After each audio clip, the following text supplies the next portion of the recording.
Hello students, कैसे हो आप सभी। स्वागत है आप सभी का मेरे यूट्यूब चैनल यूनिक स्टार के अंदर, जिसके अंदर आपकी ऑनलाइन मैथमेटिक्स क्लासेस चल रही हैं भाई।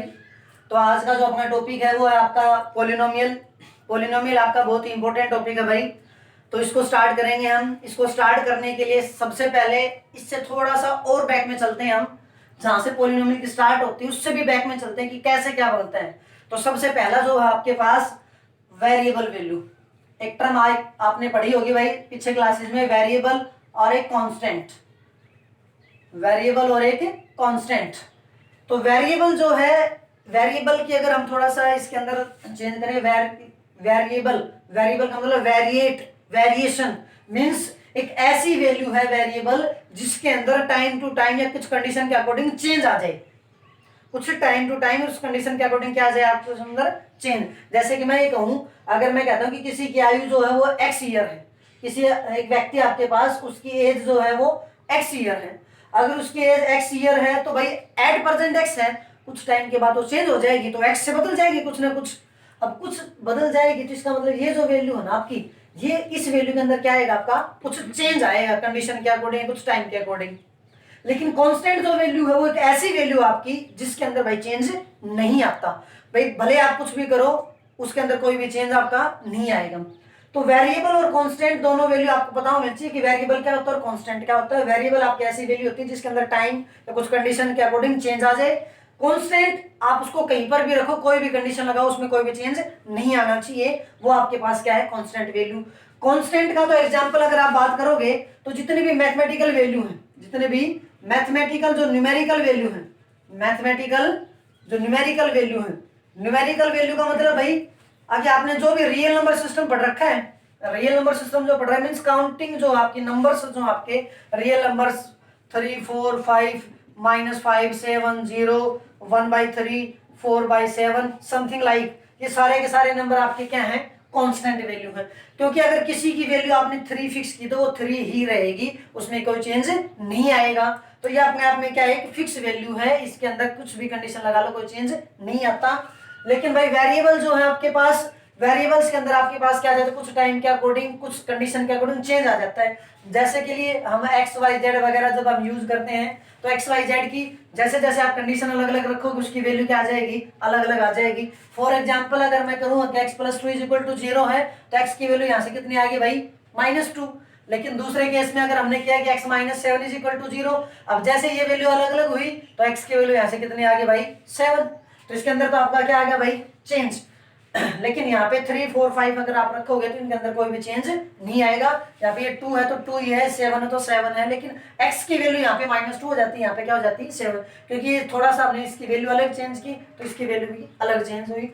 इस तरह से जिस वैल्यू के अंदर अगर चेंजमेंट आए तब तो आपके पास वेरिएबल वैल्यू, जिसके अंदर चेंज ना आए वो आपके पास कौन सी वैल्यू है, कांस्टेंट वैल्यू। ये आपके पास जो भी इंग्लिश अल्फाबेट के जो लेटर हैं, जो भी आपके पास इंग्लिश अल्फाबेट के जो लेटर हैं वो सारे के सारे किसका काम करते हैं भाई, आपके पास वेरिएबल का काम करते हैं। और न्यूमेरिकल वैल्यू जो आपकी वो किसका काम करती है भाई, कांस्टेंट टर्म्स का काम करती हैं।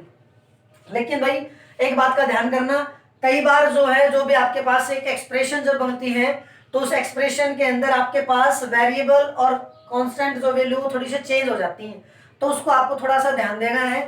बाकी जो भी इंग्लिश अल्फाबेट के जो लेटर हैं वो इंग्लिश अल्फाबेट लेटर ए से लेके अप टू जेड तक ये सारे के सारे किसका काम कर रहे हैं, आपके वेरिएबल का। बाकी ये जो वैल्यू है किसका काम करेंगी, कांस्टेंट का। लेकिन भाई कई बार क्या होता है कि आपके पास ये वैल्यू नहीं होती, कई बार जो है ये वैल्यू आपकी नहीं होती, सिर्फ इंग्लिश अल्फाबेट की ही वैल्यू होती है। वहां पर आपको थोड़ा सा ध्यान देना है कि यहाँ पे क्या कुछ वैल्यू दी गई है। तो उस दौरान जैसे कि अगर मैं एक बात बताऊं आपको, अभी 3x + 4 = 7, 3x + 4 = 7, ये जो वैल्यू है यहाँ पर आपके पास x जो है वो किसका काम कर रहा है भाई, वेरिएबल का। x किसका काम कर रहा है, वेरिएबल का। ये 3 4 और ये 7 किसका काम कर रहे हैं भाई, आपके कांस्टेंट का।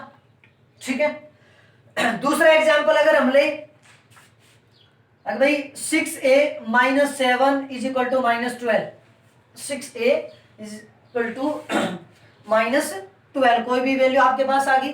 अब यहाँ पे a की जब बात करें तो ये आपके पास क्या है, वेरिएबल है, बाकी जो वैल्यू आपकी क्या है, कांस्टेंट है। लेकिन अगर यहाँ पे थोड़ा सा अगर हम चेंज कर दें, और क्या चेंज करें, देखना भाई, अगर आपके पास वैल्यू आ जाए ax plus b is equal to 0, ax plus b is equal to 0, तो यहां पर देखो x किसके साथ आया हुआ है, x के साथ ऐसे केस में ये वैल्यू आती थी कांस्टेंट वैल्यू, क्या वैल्यू आती थी, कांस्टेंट, लेकिन यहाँ पे कांस्टेंट की जगह किसने ले ली, a ने। तो अब की बार जो है, जो a और b जो है, ये तो आपके पास किसका काम कर रहे हैं भाई, कांस्टेंट का, लेकिन x किसका काम कर रहा है यहाँ पे, वेरिएबल का, x किसका काम कर रहा है यहाँ पे, वेरिएबल का। तो आपको यहाँ पे रट्टे नहीं मारने कि जितने भी इंग्लिश के अल्फाबेट जो होंगे वो आपके हमेशा क्या होंगे, वेरिएबल, और ये न्यूमेरिकल वैल्यू हमेशा क्या होंगी, कांस्टेंट, ना रट्टे नहीं मारने, ये वैल्यू हमेशा कांस्टेंट का काम करेंगी, बट इनमें जो है भाई उसके अकॉर्डिंग एक्सप्रेशन के ऊपर, जो आपकी एक्सप्रेशन जो बनती है उसके ऊपर डिपेंड करता है वो एक्सप्रेशन किस टाइप की। कई बार जो एबीसीडी जो है वो कांस्टेंट का भी काम कर जाते हैं और कई बार वो वेरिएबल का भी काम करते हैं, वो उसके स्ट्रक्चर, उसकी शकल सूरत पे डिपेंड करेगा कि वो आपके पास यहाँ पे वेरिएबल है या फिर वो क्या है कि कांस्टेंट है। तो यो आपकी स्ट्रक्चर आपने आपको बताई दी। अगर इस टाइप से जब मिले, यहाँ पे आपको कोई भी न्यूमेरिकल वैल्यू दिखाई नहीं दे रही, तो जो ए और बी है वो किसका काम करती है, न्यूमेरिकल वैल्यू का, मींस कांस्टेंट का, एक्स वाई आपके पास किस क्या है, वेरिएबल है। लेकिन अगर यहाँ पे बात करें तो यहाँ पे एबीसी आपके पास क्या है भाई, वेरिएबल है, यहाँ पे 6 7 12 आपके पास कांस्टेंट वैल्यू है। ठीक है, कोई दिक्कत। अगला टॉपिक है भाई आपका अलजेब्रिक एक्सप्रेशन। अलजेब्रिक एक्सप्रेशन जब होता है तो अलजेब्रिक एक्सप्रेशन क्या होता है, तो भाई देखो आपके पास, हमने आपको बता दें कि वेरिएबल और कांस्टेंट क्या होते हैं। तो भाई जब आपके पास कुछ वेरिएबल और कुछ कांस्टेंट टर्म्स, कुछ वेरिएबल टर्म्स और कुछ कांस्टेंट टर्म्स को अगर हम अरेंज करेंगे, मिक्सअप करेंगे with the fundamental operation of mathematics. Fundamental operation of mathematics का मतलब भाई प्लस, माइनस, मल्टीप्लाई और डिवाइड। आपके मैथमेटिक्स के अंदर जो फंडामेंटल ऑपरेशन है वो ये आपके 4 ऑपरेशन है। इन 4 ऑपरेशंस की हेल्प से हम इन, यहाँ पे आपके पास कुछ वेरिएबल टर्म्स है, कुछ कांस्टेंट टर्म्स है, इनको क्या करेंगे, अरेंज करेंगे, मिक्सअप करेंगे एक जगह पे। जब इनको एक जगह पे जब अरेंज करेंगे तो इनकी हेल्प से, इनकी हेल्प का मतलब किसी टर्म को हम ऐड कर देंगे, किसी को मल्टीप्लाई कर देंगे, किसी को डिवाइड कर देंगे, तो ये जो वैल्यू जो आएंगी ना, जो नई जो आपके पास एक रिजल्टेंट वैल्यू आएगी, उस रिजल्टेंट वैल्यू को हम क्या बोलते हैं भाई, एक अलजेब्रिक एक्सप्रेशन। जैसे कि मान लें कि x है, x को हमने 3 से मल्टीप्लाई करवा दिया तो 3x हो गया, y था, y को हमने 1/2 से मल्टीप्लाई करवा दिया तो 1/2 से मल्टीप्लाई करवा दिया गया y/2, और इसको क्या कर दिया हमने माइनस, फिर प्लस में हमने 15 z कर दिया, माइनस में a कर दिया, प्लस में b कर दिया, -14c। तो इस टाइप की ये जो रिजल्टेंट वैल्यू जो आपकी, ये रिजल्टेंट वैल्यू आपकी क्या कहलाती है भाई, आपके पास एक अलजेब्रिक एक्सप्रेशन। लेकिन अगर इनको सबको अलग अलग करोगे ना तो ये अपने आप में कोई वेरिएबल टर्म है, कोई कांस्टेंट टर्म है, लेकिन यहाँ पे हमने क्या किया, सभी को अरेंज कर दिया, एक जगह पे इकट्ठा कर दिया। और किसकी वजह से इकट्ठा हुए हैं, ये फंडामेंटल ऑपरेशन ऑफ मैथमेटिक्स, जो फंडामेंटल ऑपरेशन मैथमेटिक्स के उनके अकॉर्डिंग ये यहाँ पे अरेंज हुए हैं। तब कहता है कि जो रिजल्टेंट वैल्यू जो बनेगी उस रिजल्टेंट वैल्यू का नाम क्या है भाई, आपके पास अलजेब्रिक एक्सप्रेशन। कोई दिक्कत। एक एग्जांपल और देखो, जैसे यही है तो 3x plus 4y minus 7y/z minus x² 7 plus x/y is equal to 0। ये भी इस टाइप की जो स्ट्रक्चर वो सारी की सारी आपकी क्या कहलाती है भाई, अलजेब्रिक एक्सप्रेशन कहलाती है। अगला जो टॉपिक है भाई आपका वो है कि coefficient of a variable in an algebraic expression. अगर आपके पास कोई भी एक अलजेब्रिक एक्सप्रेशन है, उस अलजेब्रिक एक्सप्रेशन के अंदर आपको क्या निकालना है, कोफिशिएंट निकालना है। बहुत इंपॉर्टेंट टॉपिक है ये भी आपका। अगर आपके पास कोई भी अलजेब्रिक एक्सप्रेशन है, इस अलजेब्रिक एक्सप्रेशन के अंदर आपको किसी भी एक टर्म का, एक वेरिएबल टर्म का क्या निकालना है, कोफिशिएंट। तो भाई कोफिशिएंट जब आपको निकालना हो तो उसको निकालने का एक सिंपल सा तरीका है, वो आपको समझना है कैसे। देखो, जिस भी टर्म का अगर मान लिया जाए आपको वेरिएबल निकालना है, कोफिशिएंट निकालना है, तो भाई आपको इस बात का तो हमेशा पता होगा कि जब कोई भी जब टर्म हम लिखते हैं ना, कोई भी टर्म जब हम लिखते हैं तो उस टर्म का साइन हमेशा उसके आगे लगता है, ना कि पीछे। जैसे अगर हमने लिखा भाई -7x है तो -7x का मतलब हमने माइनस आगे लगा दिया। या फिर अगर हमने लिखा कि भाई 18zxy² है भाई, ठीक है, तो यहाँ पे देखो आपके पास ये वैल्यू है, यहाँ पे 18 के आगे कोई साइन नहीं, इसका मतलब प्लस है। लेकिन ये तो नहीं कि अगर मान लिया कि माइनस का होता तो यहाँ पे लगाते हैं, ये तो नहीं है। ये जो भी किसी भी टर्म का साइन जो भी होगा, चाहे वो प्लस हो या माइनस, उसके आगे आएगा जो भी जगह होगी, इस तरह से। तो भाई आपको क्या करना है कि जो भी आपके पास कोई भी एक टर्म हो, उसका अगर आपको क्या निकालना है, कोफिशिएंट, तो आप उस एक्सप्रेशन के अंदर पहुंचो और वहां पे ये देखो कि आपको किसका कोफिशिएंट निकालना है, किसका कोफिशिएंट निकालना है। जिसका भी कोफिशिएंट निकालना है ना, उस टर्म के पास पहुंच जाओ, बाकी कोई दिक्कत नहीं। अब मान लिया जाए मैं ये कहता हूँ कि यहाँ पे ना आपको ए का कोफिशिएंट बताना है भाई, क्या बताना है, कोफिशिएंट ऑफ ए का कोफिशिएंट बताओ क्या होगा। तो भाई ये एक्सप्रेशन आपके पास, इसके अंदर आपको ए का कोफिशिएंट बताना है। जब यहाँ पे जब ए का कोफिशिएंट जब बताओगे तो आपको क्या करना है, इसके पास गए, इसके पास गए, हमने इसको ध्यान से देखा कि कहाँ कहाँ पे ए है, और जहां जहां पर ए है ना उसको एक साथ कर ले, बाकी सबको भूल जाओ। इसके अंदर क्या है, ध्यान से सुनना बात, जिसका भी कोफिशिएंट निकालना है उसको ध्यान से देखो कि वो कहाँ पे है। एक जगह पे, एक से ज्यादा जगह पे है तो उसको इकट्ठा कर लो, बाकी जितनी भी टर्म सभी को वहां से हटा दो। बाकी सभी को जब हटा दिया तो हमें तो ए का कोफिशिएंट निकालना है ना। ए का कोफिशिएंट अगर निकालोगे तो देखो यहां से क्या है आपके पास, ये कितनी टर्म हटेगी, यहाँ पे किसी के पास ए नहीं है, यहाँ पर भी इनमें किसी के पास ए नहीं है, ए है सिर्फ इस टर्म में यहाँ पे। और मैंने क्या बताया अभी अभी कि उसकी टर्म का प्लस माइनस जो भी होगा, साइन जो होगा वो उसके साथ चलेगा हमेशा, तो वो हमेशा उसके आगे होता है। तो भाई देखो ये टर्म है ए की, तो इसके साथ ये वैल्यू आई, इसके साथ ये वैल्यू आई ना। अब इसके पीछे ये क्या था और ये क्या था, इसको थोड़ी देर के लिए भूल जाओ कि इसमें कुछ नहीं था, इसमें सिर्फ ये टर्म थी, क्योंकि हमें ए का कोफिशिएंट निकालना है। ए का कोफिशिएंट अगर निकालना था तो इसलिए हमने ए को पकड़ लिया, बाकी सभी को वहां से हटा दिया। भाई सभी को जब हटाया ना तो अब हम पहुंचे ए के पास, तो ए के पास ये वैल्यू है -a/17, और इस टर्म के अंदर आपको किसका कोफिशिएंट बताना है, ए का कोफिशिएंट बताना है। भाई किसका कोफिशिएंट बताना है, ए का कोफिशिएंट। अब ए का जब कोफिशिएंट जब बताओगे तो भाई यहां से आपके पास क्या आएगा, अब ए का कोफिशिएंट बताया ना, तो जब कोफिशिएंट की जब बात होती है तो कोफिशिएंट किसी भी टर्म के साथ होता है हमेशा। वो मल्टीप्लाई में भी हो सकता है, डिवाइड में भी हो सकता है, प्लस में माइनस में नहीं होगा, वो या तो मल्टीप्लाई में या फिर डिवाइड में, दो ही जगह आपको मिलेगा। भाई अब यहाँ पे ए के पास बात है, तो ये टर्म इसमें हमें का कोफिशिएंट बताना है। अब इस टर्म में से ए को और हटा दो, इस टर्म में से ए को और हटा दो। पहले तो हमने क्या किया था, ए को छोड़ करके सभी को हटा दिया। अब हमने क्या किया कि भाई जो ए जो है ना उसको भी हटा दो, जिसका कोफिशिएंट निकालो उसी को भी हटा दो थोड़ी देर के लिए, उसी को भी हटा दिया ना। जब इसको हटाओगे तो इसकी स्ट्रक्चर कुछ ये दिखाई देगी भाई 17। अब बोला जी ये कौन सी टाइप की स्ट्रक्चर आ गई, भाई आपको हमेशा पता है कि किसी भी टर्म के साथ, किसी भी टर्म के साथ अगर कोई भी टर्म नहीं हो ना मल्टीप्लाई या डिवाइड में, तो उसके साथ हमेशा 1 तो मिलता ही मिलता है। किसी भी टर्म के साथ अगर कुछ भी नहीं हो, मल्टीप्लाई या डिवाइड की बात है, तो वहां पे 1 तो आपके पास हमेशा मिलेगा ही मिलेगा। अगर 1 आपके पास मिलेगा तो जो -a जो है, क्या इसको मैं -1 × a नहीं लिख सकता, लिख सकते हैं ना बेटा। इस बात को बिल्कुल ध्यान से समझना, आखिर भाई जब कोफिशिएंट जब निकालना आता है तो आप इस चीजों को भूल जाते हो। कोई माइनस को छोड़ देता है, कोई नीचे वाली टर्म को छोड़ देता है, कोई कहता है कि जी यहाँ पे तो कुछ है ही नहीं, कोफिशिएंट कैसे बताएं। अब कोफिशिएंट कैसे बताएं, तो भाई कोफिशिएंट बताने के लिए पहले तो वो टर्म ढूंढो जिसका बताना है। हमने वो टर्म ढूंढ ली, ये टर्म का पता किया। अब इस टर्म के अंदर ए को खत्म किया, अब ए को खत्म करके जो भी वैल्यू है ना वो आपका क्या है, कोफिशिएंट। तो इसके अंदर जब हमने देखा कि हमने ए को जब रिमूव किया तो ऊपर कुछ भी वैल्यू नहीं बची। कुछ भी नहीं बचने का मतलब 1 तो बचेगा, 1 तो बचेगा। अगर 1 बचेगा तो यहाँ पे माइनस नहीं, क्या लिखेंगे आप, -1 लिखेंगे। इसका मतलब इस टर्म का कोफिशिएंट क्या आ गया आपके पास, -1/17। ये इसका क्या है भाई, माइनस, ये जो ए जो है, ए का कोफिशिएंट कितना होगा, -1/17। ये आपका इस क्वेश्चन, इस पार्ट का क्या आपका आंसर है। कोई दिक्कत, अरे बोलो बेटा कोई दिक्कत। अब देखो एक चीज का और देखो भाई, एक हम और पढ़ लेते हैं। हमने यहाँ से z² का कोफिशिएंट और बताना है। किसका कोफिशिएंट बताना है हमने, z² का। z² का अगर हमने कोफिशिएंट अगर बताना है आपको, तो वहां से हमने फिर वही काम आपका, आखिर भाई आप जो भी टर्म आपके पास उसमें z² देखो। ये आपके पास एक्सप्रेशन था, इस एक्सप्रेशन में z² यहाँ पे है, बाकी सारी वैल्यू हटा दो। इनमें से किसी में z² नहीं है, हमने इन सभी को हटा दिया। सभी को हटा दिया तो हमारे पास क्या बच गया भाई, -z²। क्या बच गया, -z²। अब जैसे -z² की बात आई तो हमें तो कोफिशिएंट किसका बताना है, z² का।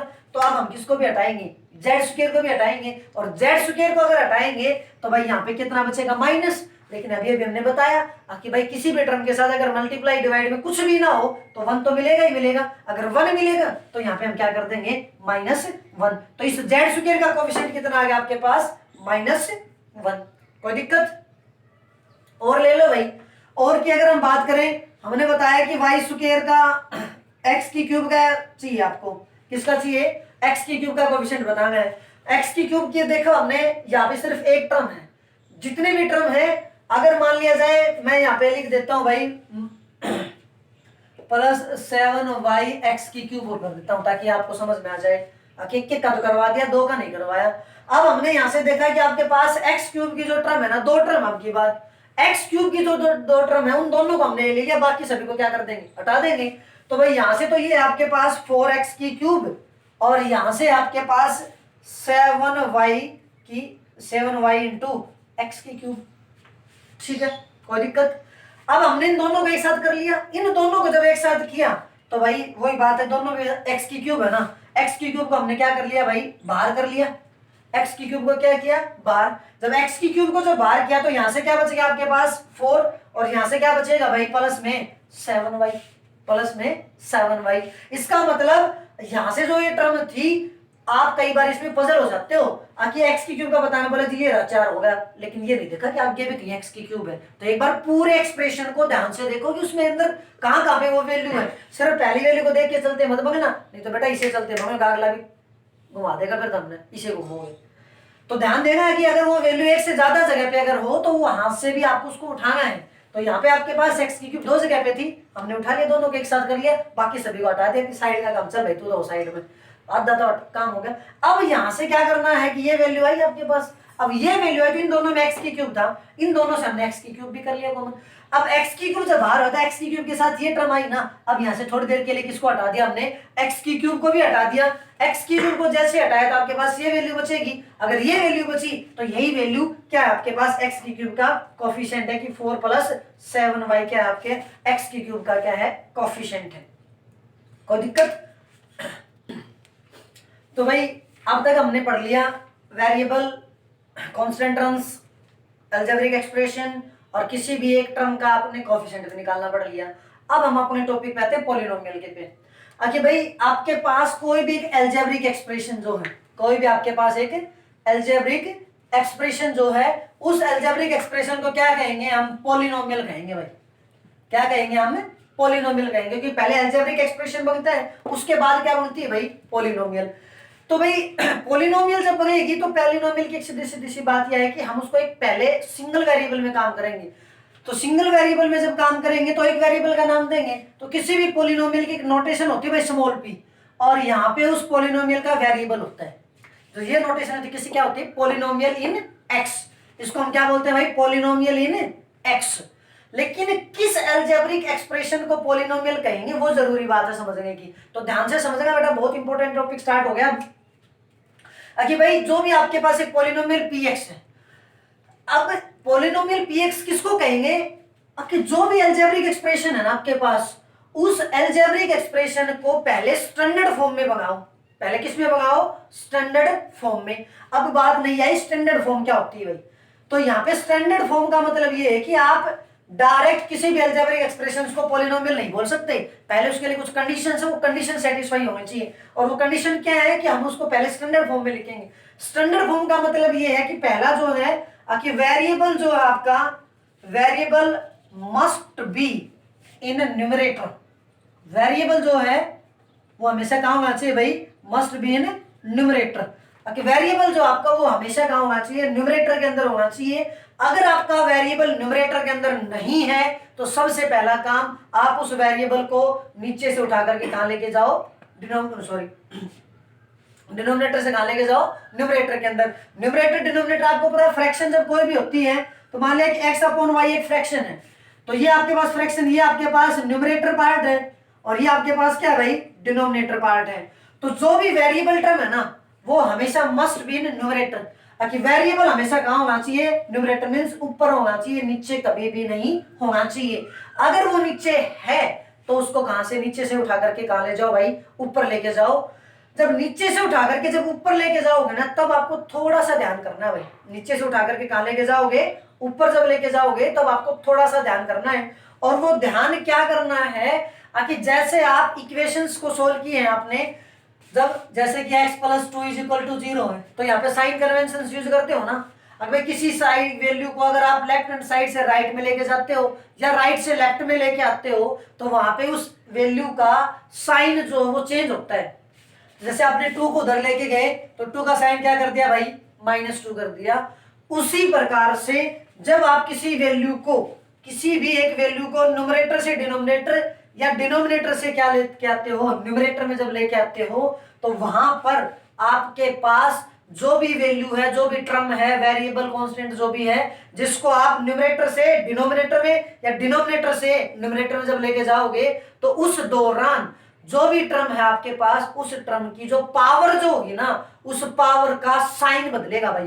किसका साइन बदलेगा, पावर का साइन बदलेगा, ना कि टर्म का साइन बदलेगा। ध्यान से सुनना, टर्म का साइन नहीं बदलेगा, टर्म की पावर का साइन बदलेगा। जैसे फॉर एग्जांपल अगर हम बात करें कि भाई 2x² -7/x प्लस में 3 आ गया, ये आपके पास एक एक्सप्रेशन है। इस एक्सप्रेशन को अगर हम पॉलिनोमियल कहेंगे ना तो यहाँ पे हमने चेक किया कि हमारे पास x वो एक वेरिएबल है। x क्या आपके पास एक वेरिएबल है। x अगर एक वेरिएबल है तो इस वेरिएबल को हमने ध्यान से देखा कि x कहाँ पे है, डिनोमिनेटर में है। किसके अंदर है, डिनोमिनेटर में है। अगर ये डिनोमिनेटर में है तो अभी हम इसकी पॉलिनोमियल डिसाइड नहीं कर सकते। पहले हम क्या करेंगे, इस वेरिएबल को डिनोमिनेटर से उठा कर कहाँ ले जाएंगे, न्यूमरेटर के अंदर। डिनोमिनेटर से उठा करके न्यूमरेटर में जब लेके जाओगे तो ये वैल्यू आपके पास आएगी 2x² माइनस में 7 इंटू x जो ना नीचे था ना, तो देखो ये 7/x को हम क्या लिख सकते हैं, 7 इंटू 1/x लिख सकते हैं भाई, 7 इंटू 1/x लिख सकते हैं, कोई दिक्कत।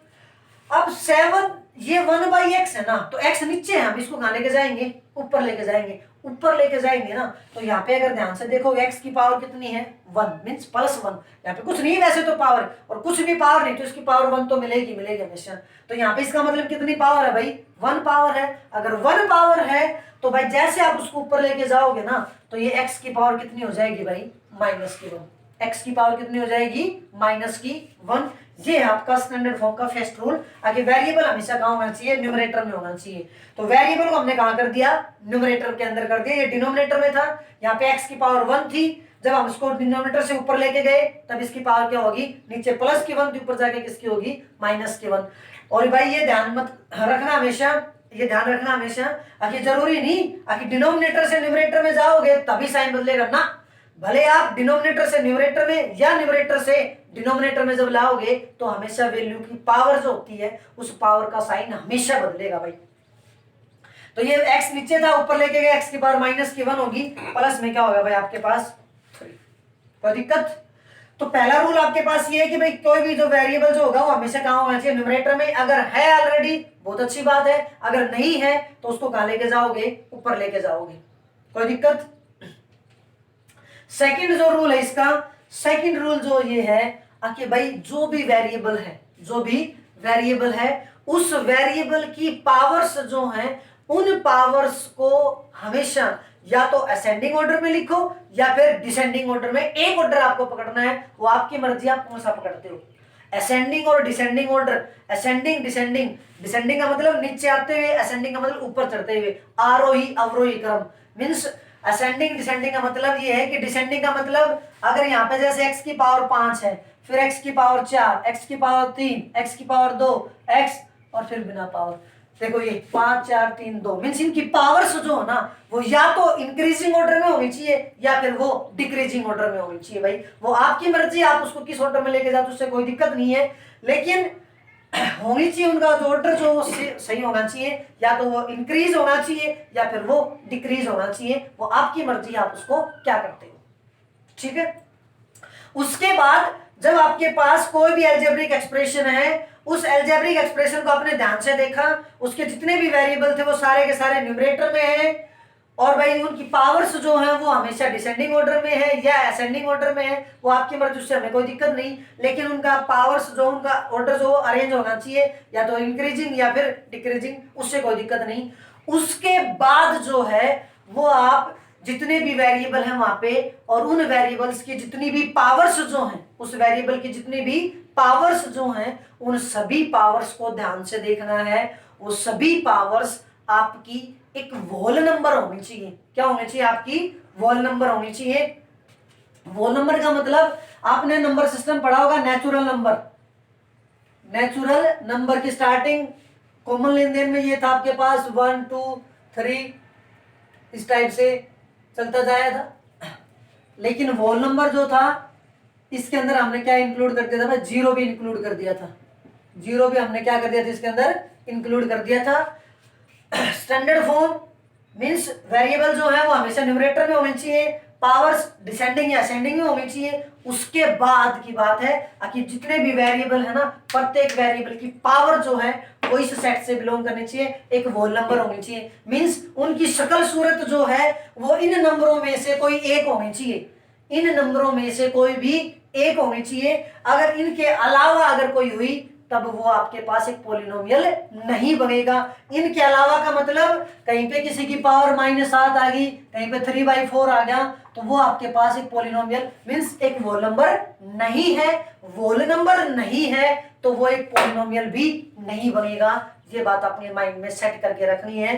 दोबारा से सुन लो, पहला काम वेरिएबल को जो था वो न्यूमरेटर में लेके आना हमेशा। अगर डिनोमिनेटर में है न्यूमरेटर में बनाओ, पावर्स को डिक्रीजिंग या इंक्रीजिंग ऑर्डर में लिखना है। उसके बाद जितनी भी पावर्स हैं उन पावर्स की शक्ल सूरत देखनी है, किसकी शक्ल सूरत अच्छी है और किसकी शक्ल सूरत बुंडी। और हमारा नाम की इसके अंदर इनके अलावा जो भी शक्ल सूरत होगी वो हमेशा बुंडी, बेकार शक्ल की हो। और बेकार शक्ल के हमें नहीं चाहिए, हमें अच्छी शक्ल वाली चाहिए। इस टाइप के ये वैल्यू, इस टाइप की अगर ये है तब तो ये आपके लिए अच्छे हैं, अगर ये है तब तो ये आपके पास बेकार शक्ल के हैं, हमें नहीं चाहिए। अगर इनमें से कोई भी मिल गया, अगर एक भी पावर, कोई भी एक पावर, किसी क्वेश्चन के अंदर आपके पास 5 पावर होंगी, 4 आपकी इस टाइप की होंगी मींस अच्छी शक्ल वाली होगी, और एक भी पावर इनमें से किसी एक शक्ल की मिल गई तब भी वो पॉलिनोमियल नहीं होगा। इस बात का अपना ध्यान कर लेना भाई, ठीक है। कोई दिक्कत? डोगी सार छोड़ दे तू, डोगी सार बना ला कर आगे कर ले। हाँ तो भाई पॉलिनोमियल हमने पढ़ लिया। अभी क्या कुछ कैसे वो पॉलिनोमियल बनेगी उसके लिए हमने आपको बताया कि स्टैंडर्ड फॉर्म जो है वो आपको रिड्यूस करनी है। उसके अंदर हमने आपको बताया कि स्टैंडर्ड फॉर्म का मतलब अगर जो भी वेरिएबल्स जो हमेशा न्यूमरेटर में होने चाहिए। उसके बाद जो भी पावर्स जो है, जितने भी वेरिएबल्स की सभी की पावर्स क्या होनी चाहिए आपको, वोल नंबर। अगर वोल नंबर है तब तो एक पॉलिनोमियल है, अदरवाइज वो पॉलिनोमियल भी नहीं है। तो कुछ एक एग्जांपल उनके से हम समझना चाहेंगे आपको। अभी पॉलिनोमियल क्या है, देखो सबसे पहले आपके पास ये x² - 7x + 3, x² - 7x + 3, ये आपके पास क्या भाई एक पॉलिनोमियल है या नहीं, इसके लिए हमें आपको चेक करना है। तो सबसे पहला काम हम स्टैंडर्ड फॉर्म को देखेंगे। अब स्टैंडर्ड फॉर्म के अंदर आपके पास क्या था कि जितने भी वेरिएबल है वो डिनोमिनेटर में नहीं होने चाहिए। तो यहाँ पे कोई वेरिएबल डिनोमिनेटर में है भाई, यहाँ पे डिवाइड में कोई है क्या, x कोई भी नहीं है। इसका मतलब सारे के सारे वेरिएबल न्यूमरेटर में है। एक काम तो क्लियर। दूसरा, पावर्स का डिक्रीजिंग ऑर्डर भी चल रहा है, तो ये यहाँ पे 2 पावर, यहाँ पे 1, यहाँ पे है ही नहीं, ये काम भी ठीक है। तो स्टैंडर्ड फॉर्म तो आपकी होगी। उसके बाद देखो, powers of all variables must be whole number. आगे जितने भी वेरिएबल्स है सभी की पावर क्या होनी चाहिए, होल नंबर। यहाँ पे पावर 2 है, यहाँ पे 1 है, यहाँ पे है ही नहीं। है नहीं का मतलब उसकी पावर यहाँ पे वेरिएबल ही नहीं है। तो यहाँ पे पावर 2, ये 1 और यहाँ पे वेरिएबल ही नहीं, इसलिए उसकी पावर कितनी मानी जाएगी, 0। अब उसकी पावर जब 0 जब मानी जाएगी तब यहाँ से देखो ये सारे की सारी वैल्यू होल नंबर के हैं। अगर होल नंबर है तो ये आपके पास क्या है, एक पॉलिनोमियल भी है भाई, ठीक है। यहाँ पे आओ, यहाँ पे जब हम आए तो ये 3a³ - 7a² + 7/a - 6, जब यहां से हमने देखा तो तुरंत अपने दिमाग में स्टैंडर्ड फॉर्म ही नहीं है ये तो, क्योंकि जो ए जो डिनोमिनेटर में आ गया और डिनोमिनेटर में आ गया तो स्टैंडर्ड फॉर्म नहीं। तो पहला काम इसको स्टैंडर्ड फॉर्म में बनाओ। उसको बनाने के लिए ए को नीचे से उठा करके लेके जाओगे ऊपर। इसको जब ऊपर लेके जाओगे तो ये वैल्यू क्या आएगी, 3a³ - 7a² प्लस में 7, और भाई ये ए नीचे था ना, इसको ऊपर लेके गए तो ऊपर लेके गए तो इसकी पावर कितनी हो जाएगी, -1। तो 7a की पावर -1 और -6। अब देखो भाई सारे के सारे वेरिएबल ऊपर जा चुके हैं, वेरिएबल ऊपर जा चुके हैं, सभी की पावर्स जो हैं वो देखो। अब क्योंकि अपना काम तो वेरिएबल को ऊपर लेके जाना था, वो हो चुका। पावर्स 3 2 -1 डिक्रीजिंग ऑर्डर में भी है, इतना भी हो लिया, मींस स्टैंडर्ड फॉर्म आपकी कंप्लीट है। अब पावर्स को चेक करो कि क्या सारी की सारी पावर होल नंबर है। अब भाई देखा यहां से ये 3, ये 2, यहाँ पे -1 और यहाँ पे है ही नहीं। यहाँ पे तो 3 वोल नंबर है, ये भी वोल नंबर है, यहाँ पर भी वोल नंबर है, बट एक पावर ऐसी है जो क्या नहीं है, वोल नंबर नहीं है। अब हमने बताया था कि बाकी से कितने भी हो सारे के सारे वोल नंबर, कोई दिक्कत नहीं। अगर एक भी ऐसा मिल गया ना जो वोल नंबर नहीं है तो वो पॉलिनोमियल भी नहीं होगी। तो ये तो सारे वोल नंबर हैं, बट यहाँ पे इसकी पावर क्या नहीं है, वोल नंबर नहीं है। अगर इसकी पावर वोल नंबर नहीं है तो भाई ये जो वैल्यू आपके पास, ये वोल नंबर नहीं होने की वजह से ये एक्सप्रेशन आपके पास पॉलिनोमियल भी नहीं है। तो ये आपके पास एक्सप्रेशन जो है वो पॉलिनोमियल नहीं है। ठीक है, उसके बाद यहां से जब आओगे यहाँ पे देखो भाई, जेड की 7 माइनस 3 अपॉन जेड की माइनस 5 प्लस 7, जेड की 7 माइनस 3 अपॉन जेड की माइनस 5 प्लस 7। अब यहाँ पे जेड की माइनस 5 है, ये नीचे है ना, नीचे, तो ये स्टैंडर्ड फॉर्म में नहीं है। तो पहला हमारा काम क्या है, इसको हम ऊपर लेके जाएंगे। ऊपर लेके जाओगे तो ये बन जाएगा जेड की 7 3 माइनस के जेड माइनस 5 नीचे है भाई, ऊपर जाएगा तो कितना हो जाएगा, क्योंकि देखो हमने बताया था पावर जो है वो नीचे से ऊपर जाती है या ऊपर से नीचे, हमेशा साइन चेंज होगा पावर का। तो यहाँ पे तो देखो ये प्लस का है, पावर 1 थी, ऊपर गए तो -1 हो गया। यहाँ पे जेड की पावर -5 है नीचे, ऊपर गए तो कितनी होगी, प्लस की 5 होगी, प्लस में 7। अब यहाँ से देखो सारे के सारे जो वेरिएबल वो डिनोमिनेटर में नहीं है कोई भी, सारे के सारे कहाँ आपके वेरिएबल जो है वो न्यूमरेटर में आ चुके हैं। अब इनकी पावर्स को चेक करो, पावर्स आपकी क्या है, यहाँ पे 7, यहाँ पे 5, यहाँ पे है ही नहीं, और यहाँ पे अगर है नहीं तो इसका मतलब सारे के सारे 7 5 और ये नहीं है, उसका मतलब 0। तो 7 5 और 0 तीनों के तीनों क्या है, वोल नंबर हैं। तीनों के तीनों क्या है, वोल नंबर हैं। अगर वोल नंबर है तो ये भी क्या आपके पास एक पॉलिनोमियल है। ठीक है भाई, कोई दिक्कत। उसके बाद आओ, उसके बाद जब आए तो यहाँ पे देखो कि b की क्यूब प्लस 3, ये रूट b माइनस 4 आ गया भाई, 3 रूट b माइनस 4। अब यहाँ से वेरिएबल तो कोई भी डिनोमिनेटर में नहीं है, लेकिन वेरिएबल तो डिनोमिनेटर में नहीं है तो स्टैंडर्ड फॉर्म तो आपकी कंप्लीट हो चुकी। उसके बाद पावर्स भी ठीक है। अब देखो कि पावर्स डिक्रीजिंग ऑर्डर में तो है, बट क्या वोल नंबर में है। अब यहाँ पे गलती से मत बोल देना कि सर ये तो 3 रहा, ये रूट है, कोई दिक्कत नहीं, बोला कि है, ये नहीं है वोल नंबर पर। क्यों, क्योंकि जो रूट बी जो है, रूट बी का मतलब बी की पावर कितनी होगी आपकी 1/2। बी की पावर कितनी होगी 1/2। रूट को हम हटा के क्या लिख सकते हैं भाई, उसकी पावर 1/2। अगर उसकी पावर 1/2 जब लिखेंगे तो भाई उस दौरान ये पावर एक फ्रैक्शन वैल्यू है जो एक वोल नंबर नहीं है। अगर वोल नंबर नहीं है तो इसका मतलब ये पावर आपके पास वोल नंबर नहीं हुई, वोल नंबर नहीं हुई तो ये आपके पास पॉलिनोमियल भी नहीं है। ध्यान से सुन ला, रूट गलती से इसको वोल नंबर मत काउंट कर देना। अब बोला थी रूट ही, तो रूट की पावर 1 होगी, रूट की पावर 1 है, लेकिन हम रूट की पावर नहीं देख रहे, हम वेरिएबल की पावर देख रहे हैं। तो यहाँ पे b वेरिएबल था, b की वेरिएबल की पावर 3, यहाँ पे b की पावर रूट है, और रूट का मतलब उसकी पावर कितनी है 1/2, और 1/2 जो है वो एक वोल नंबर नहीं है, नहीं है तो ये पॉलिनोमियल भी नहीं है। ठीक है, कोई दिक्कत। यहाँ पे आओ, टी की क्यू -2 टी की पावर -3/2 प्लस 9। यहां से जब हमने ध्यान से देखा तो टी की क्यू -2 टी की पावर -3/2। अब ये पावर 3 और ये माइनस के 3/2, सीधी सीधी सी बात है, ये पावर क्या आपकी फ्रैक्शन में है, फ्रैक्शन में है, तो भाई यहां से तो कभी भी ये पॉलिनोमियल नहीं बदली। क्यों, क्योंकि ये आपके पास पावर जो है ये वोल नंबर ही नहीं है। अगर पावर वोल नंबर नहीं है तो ये भी पॉलिनोमियल नहीं है। ठीक है, यहां जाओ भाई, यहां जब आए तो u की पावर 3 -7 u की पावर 3/4, माइनस में क्या आ गया 9। यहाँ पर भी u की पावर कितनी आ गई 3/4, तो 3/4 आ गई, तो ये भी क्या एक फ्रैक्शन जो वोल नंबर नहीं है, वोल नंबर नहीं है, तो ये भी एक पॉलिनोमियल नहीं है भाई। ठीक है, अब लास्ट में आओ भाई, लास्ट में जब आए तो यहाँ पे देखना एक बार, x की पावर 10 माइनस y की पावर 15 प्लस z की पावर 17 माइनस 1/u की पावर -15।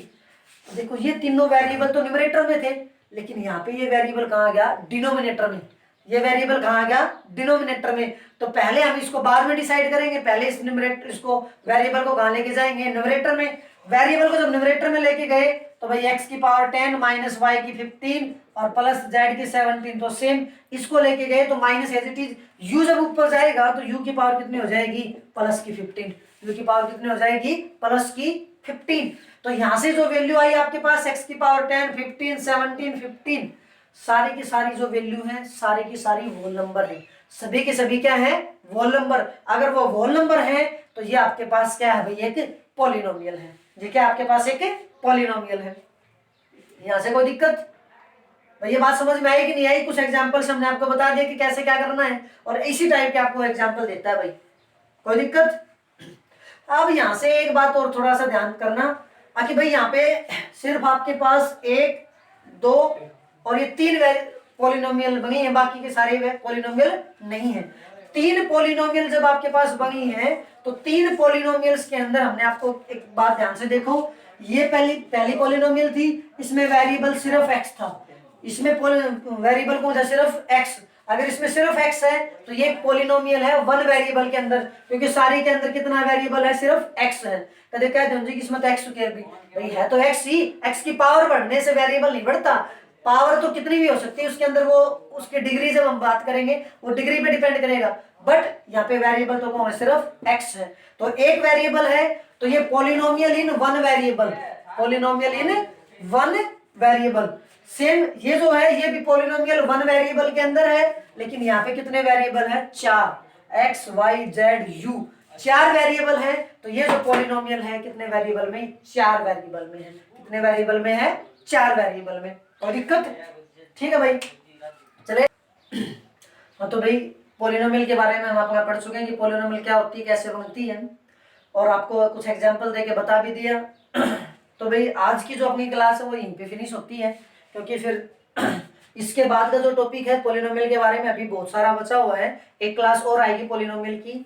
तब तक आप इस वीडियो को अच्छी तरीके से देखें और नेक्स्ट वीडियो के लिए प्रिपेयर रहें। बहुत ही शानदार वीडियो आने वाली है, तब तक आप उसका इंतजार करें और जल्दी वो आपको वीडियो मिलेगी। लेकिन तब तक आप इस वीडियो को अच्छी तरीके से देखें, 1 से 2 बार, 3 बार, 5 बार, जितनी बार भी देख सकते हो देखें, और जो भी कंसेप्ट उस कंसेप्ट को समझने की कोशिश करें। तब तक के लिए हम आपको कुछ एक एग्जांपल्स देते हैं भाई, इन एग्जांपल्स को आपको सोल्व करके देखने हैं आगे भाई इनमें से कौन कौन से आप एग्जांपल्स कर पाते हैं और कौन से नहीं कर पाते। अगर आपको बात समझ में आई होगी तो आप इसको 100% सोल्व कर पाओगे, और मुझे पूरी उम्मीद है कि आपने इस बात को अच्छे से समझा होगा और इन क्वेश्चंस को आप अपने नोटबुक के अंदर अच्छे तरीके से सोल्व कर पाओगे। सभी का मैं फिर दोबारा से हमारे चैनल की तरफ से सभी का धन्यवाद करता हूं, और भाई सभी से रिक्वेस्ट है कि ज़्यादा से ज़्यादा इस चैनल को लाइक करें। अगर वीडियो आपको अच्छी लगी हो तो प्लीज़ लाइक करें, कमेंट करें, शेयर करें एंड चैनल को सब्सक्राइब करें। धन्यवाद।